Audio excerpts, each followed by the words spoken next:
મોરબીના હળવદના રણછોડ ગઢમાં એક સાથે ઊંઠી છે 5 અર્થી, જેમાં એક સાથે 5 અર્થી ઉડતા ગામ હિબકે ચડ્યું હતું।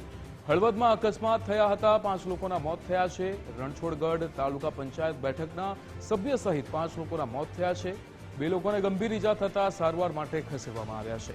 હળવદમાં અકસ્માત થયો હતો, જેમાં 5 લોકોના મૃત્યુ થયા છે। એક જ સાથે 5 અર્થી ઉઠતા ગામ હિબકે ચડ્યું હતું। રણછોડગઢમાં એક જ સાથે 5 અર્થી ઉઠી હતી। આપણી સાથે સંવાદદાતા નિલેશ જોડાઈ ગયા છે। નિલેશ, રણછોડગઢમાં એક જ સાથે 5 અર્થી ઉઠી હતી, અકસ્માત થયો, શું વિગતો?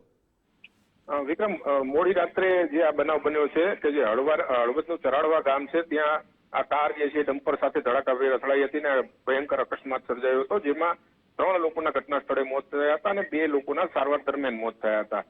કુદરતની જે કહેવાય કે કુદરતનો નિયમ શું છે કોઈને નક્કી નથી હોતું, કુદરત ક્યારે શું ઈચ્છે છે કોઈને ખબર નથી હોતી। આવી એક આ ઘટના છે, કારણ કે જે વ્યક્તિને ઈજા થઈ હતી, બાઇક સ્લીપ થઈ ગયું હતું અને તે યુવાનને સારવાર અર્થે ખસેડવા માટે આ જે અન્ય 6 લોકો છે કારમાં નીકળ્યા હતા, એટલે કુલ 7 લોકો કારમાં હતા। જેને ઈજા થઈ હતી ને જેનું બાઇક સ્લીપ થયું હતું, એ યુવાન હજી પણ ઈજાઓ સાથે સારવાર લઈ રહ્યો છે, પરંતુ જેને હોસ્પિટલ લઈ જતા હતા એમાંથી 5 લોકોના મોત નીપજ્યા છે અને તેને લઈને રણછોડગઢ ગામમાં અત્યારે શોકનો માહોલ જોવા મળી રહ્યો છે। વિક્રમ, બિલકુલ, સમગ્ર માહિતી સાથે જોડાવા બદલ આપનો આભાર।